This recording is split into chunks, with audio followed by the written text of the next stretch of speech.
ఓం శ్రీ సాయినాథాయ నమః. శ్రీ సాయి సచ్చరిత్ర పారాయణ 43, 44 అధ్యాయములు. 43 మరియు 44 అధ్యాయములు కూడా బాబా శరీర త్యాగం చేసిన కథనే వర్ణించునవి గనక వాటిని ఒకచోట చేర్చుట జరిగినది. ముందుగా సన్నాహము. హిందువులలో ఎవరైనా మరణించుటకు సిద్ధముగా ఉన్నప్పుడు మత గ్రంథములు చదివి వినిపించుట సాధారణాచారము. ఏలన ప్రపంచ విషయముల నుండి అతని మనసును మరలించి భగవద్ విషయములందు లీనమలర్చినచో అతడు పరమును సహజముగాను సులభముగాను పొందును. పరీక్షన్ మహారాజు బ్రాహ్మణ ఋషిబాలునిచే శపించబడి వారం రోజులలో చనిపోవుటకు సిద్ధముగా ఉన్నప్పుడు గొప్ప యోగియగు శుకుడు భాగవత పురాణమును ఆ వారములో బోధించెను. ఈ అభ్యాసము ఇప్పటికీ అలవాట్లో ఉన్నది. చనిపోవుటకు సిద్ధముగా ఉన్న వారికి గీత, భాగవతము మొదలగు గ్రంథములు చదివి వినిపించెదరు. కానీ బాబా భగవంతుని అవతారమగుటచే వారికట్టిది అవసరము లేదు. కానీ బాబా ఇతరులకు ఆదర్శముగా ఉండుటకు ఈ అలవాటును పాటించిరి.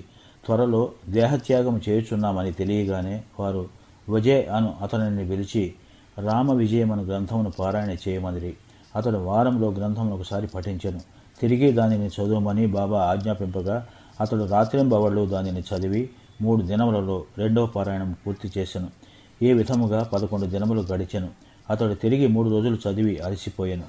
బాబా అతనికి సెలవిచ్చి పొమ్మనెను. బాబా నెమ్మదిగా ఉండి ఆత్మానుసంధానములో మునిగి చివరి క్షణమునకై ఎదురు చూచుచుండిరి.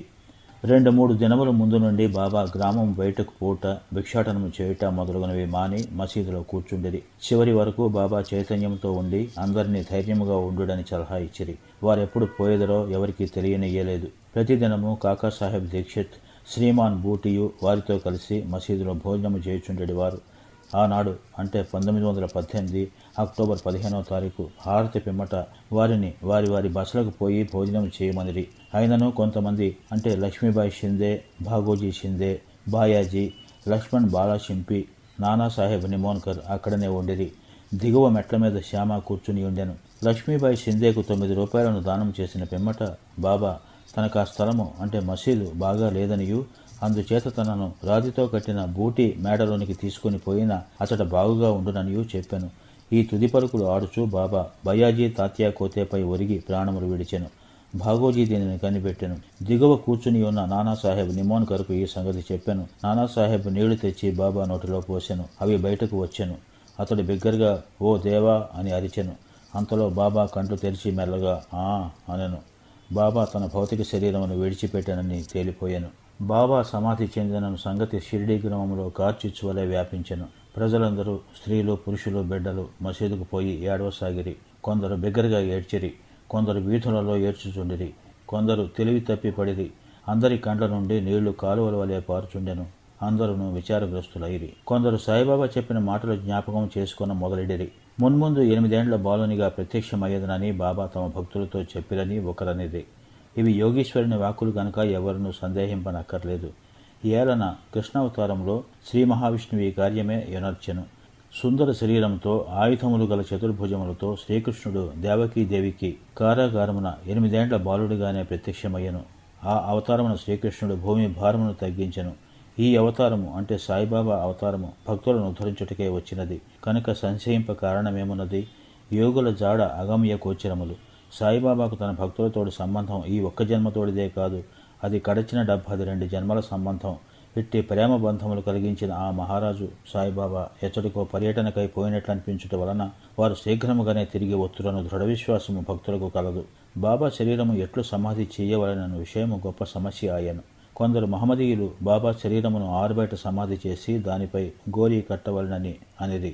కుషాల్ చంద్, అమీర్ చక్కర్ కూడా ఈ అభిప్రాయమనే వెలుబుచ్చిరి. కానీ రామచంద్ర పాటిలను గ్రామమును సబ్బు గ్రామములోని వారందరితో నిశ్చితమైన దృఢ కంఠస్వరంతో మీ ఆలోచన మాకు సమ్మతము కాదు, బాబా శరీరము రాతివాడలో పెట్టవలసిందే అనెను. అందుచే గ్రామస్తులు 2 వర్గములుగా విడిపోయి ఈ వివాదము 36 గంటలు జరిపిరి.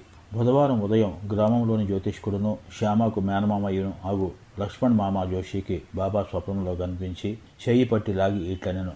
త్వరగా లెమ్ము, బాపు సాహెబ్ నేను మరణించి అనుకుంటున్నాడు. అందుచే అతడు రాడు.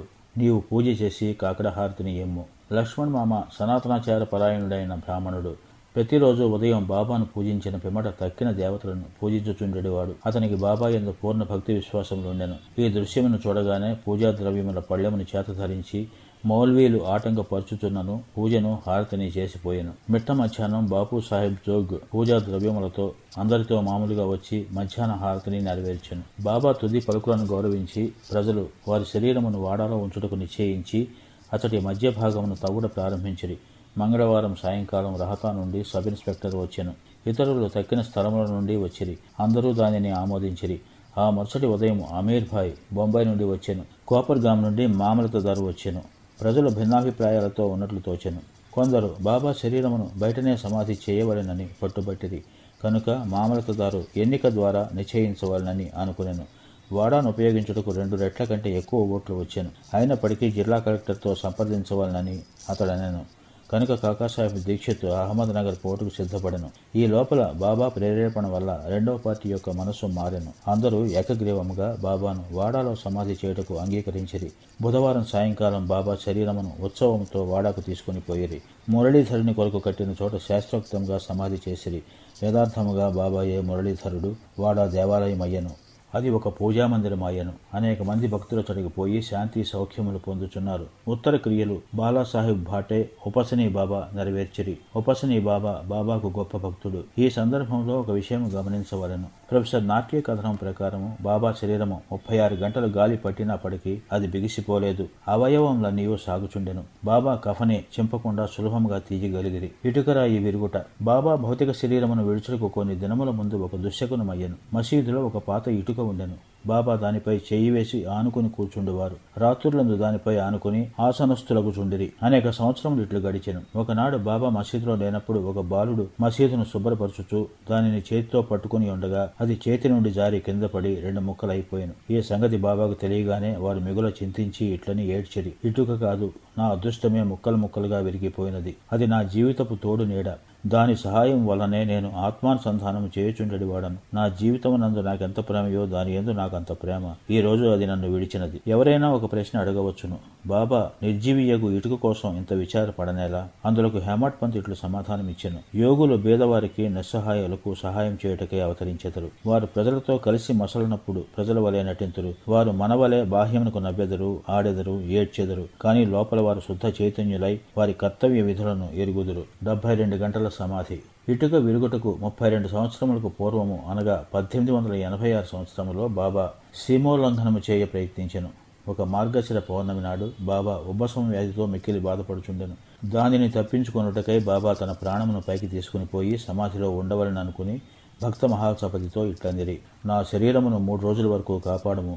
నేను తిరిగి వచ్చినట్లయినా సరే, లేని ఎడల నా శరీరమును ఎదురుగా ఉన్న ఖాళీ స్థలంలో పాతిపెట్టి గుర్తుగా 2 జెండాలను పాతుము అని స్థలమును చూపిరి. ఇట్టనుచూ రాత్రి 10 గంటలకు బాబా కింద కూలెను. వారి ఊపిరి నిలిచిపోయాను. వారి నాడి కూడా ఆడకుండెను. శరీరంలో నుండి ప్రాణము పోయినట్లుండెను. ఊరి వారందరూ అతడు చేరి న్యాయ విచారణ చేసి బాబా చూపిన స్థలంలో సమాధి చేయుటకు నిశ్చయించిరి. కానీ మహాసాపతి అడ్డగించెను. తన ఒడిలో బాబా శరీరమును ఉంచుకొని 3 రోజులు అట్లే కాపాడుచూ కూర్చుండెను. 3 దినముల పిమ్మట తెల్లవారుజామున 3 గంటలకు బాబా శరీరములో ప్రాణం ఉన్నట్లు కనిపించెను. ఊపిరి ఆడనారంభించెను. కడుపు కదిలెను. కండ్లు తెరిచెను. కాళ్ళు చేతులు సాగదీచు బాబా లేచెను. దీనిని బట్టి చదువర్లు ఆలోచించవలసిన విషయమేమనా? బాబా 3 మూరల శరీరమా లేక లోపలనున్న ఆత్మయా? పంచభూతాత్మకమగు శరీరము నాశనమగును. శరీరం అశాశ్వతము గాని లోనున్న ఆత్మ పరమ సత్యము, అమరము, శాశ్వతము. ఈ శుద్ధ సత్తాయే బ్రహ్మము. అది ఏ పంచేంద్రియములను మనస్సును స్వాధీనమందుంచుకున్నది, పరిపాలించున్నది. అది ఏ సాయి. అది ఏ ఈ జగత్తునందు గల వస్తువులన్నింటి యందు వ్యాపించి ఉన్నది. అది లేని స్థలము లేదు. అది తాను సంకల్పించుకున్న కార్యమును నెరవేర్చుటకు భౌతిక శరీరము వహించెను. దానిని నెరవేర్చిన పిమ్మట శరీరమును విడిచెను. సాయి ఎల్లప్పుడూ ఉండువారు. అట్లనే పూర్వము గాణిగాపురములో వెలసిన దత్తదేవుని అవతారమగు శ్రీ నరసింహ సరస్వతియు. వారు సమాధి చెందుట బాహ్యమునికే గాని సమస్త చేతనా చేతనములందు కూడా వారిని నియమించువారును పరిపాలించువారును వారే. ఈ విషయము ఇప్పటికీ సర్వస్వ శరణాగతి చేసిన వారికి, మనస్ఫూర్తిగా భక్తితో పూజించిన వారికి అనుభవనీయమైన సంగతి. ప్రస్తుతము బాబా రూపము చూడ వీలు లేనప్పటికీ మనము షిరిడీకి వెళ్లినచో వారి జీవితమెత్తు పటము మసీదులో ఉన్నది. దీనిని శ్యామరావు జైకర్ అని గొప్ప చిత్రకారుడును బాబా భక్తుడును వ్రాసి ఉన్నాడు. భావుకుడు భక్తుడు అయిన ప్రేక్షకునికి ఈ పటము ఈనాటికిని బాబాను భౌతిక శరీరంతో చూసినంత తృప్తి కలుగజేయును. బాబాకు ప్రస్తుతం భౌతిక శరీరం లేనప్పటికీ వారక్కడనే కాక ప్రతి చోటున నివసించుచు పూర్వం వలనే తమ భక్తులకు మేలు చేయుచున్నారు. బాబా వంటి యోగులు ఎన్నడూ మరణించరు. వారు మానవుల వలె కనిపించినను నిజముగా వారే దైవము. బాపు సాహెబ్ జోగ్ సన్యాసం పుచ్చుకొందిన కథతో హేమట్ పంత్ ఈ అధ్యాయమును ముగించుచున్నారు. సఖారం హరి ఉరఫ్ బాపు సాహెబ్ జోగ్ పూణే నివాసియగు సుప్రసిద్ధ వార్కరి విష్ణుబువా జోగ్ గారికి చిన్న ఆయన. 1919వ సంవత్సరమున సర్కారు ఉద్యోగం నుండి విరమించిన తరువాత భార్యతో షిరిడీకి వచ్చి నివసించుచుండెను. వారికి సంతానము లేకుండెను. భార్యాభర్తలు బాబాను ప్రేమించి బాబా సేవ ఎందే కాలమంతయు గడుపుచుండిరి. మేఘశ్యాముడు చనిపోయిన పిమ్మట బాబు సాహెబ్ జోగ్ మసీదులోనూ చావడిలోనూ కూడా బాబా మహాసమాధి పొందు వరకు హారతి ఇచ్చుచుండెను. అదీనుగాక ప్రతిరోజు సాఠేవాడాలో జ్ఞానేశ్వర్యు ఏకనాథ భాగవతమును చదివి వినవచ్చిన వారందరికీ బోధించుచుండెను. అనేక సంవత్సరములు సేవ చేసిన పిమ్మట జోగ్ బాబాతో, నేనిన్నాడు నీ సేవ చేసితని, నా మనసు ఇంకనూ శాంతము కాలేదు. యోగులతో సహవాసము చేసినను నేను బాగుగా ఉండుటకు కారణమేమి? ఎప్పుడు కటాక్షించెదవు అనెను. ఆ ప్రార్థన విని బాబా, కొద్ది కాలములో నీ దుష్కర్మల ఫలితము నశించును, నీ పాప పుణ్యములు భస్మమగును. ఎప్పుడు నీ అభిమానమును పోగొట్టుకుని మోహమును రుచిని జయించెదవో, ఆటంకములన్నీ కడచెదవో, హృదయపూర్వకముగా భగవంతుని సేవించుచు సన్యాసము పుచ్చుకునేదవో, అప్పుడు నీవు ధన్యుడవయ్యదవు అనిది. కొద్ది కాలం పిమ్మట బాబా పలుకులు నిజమాయను.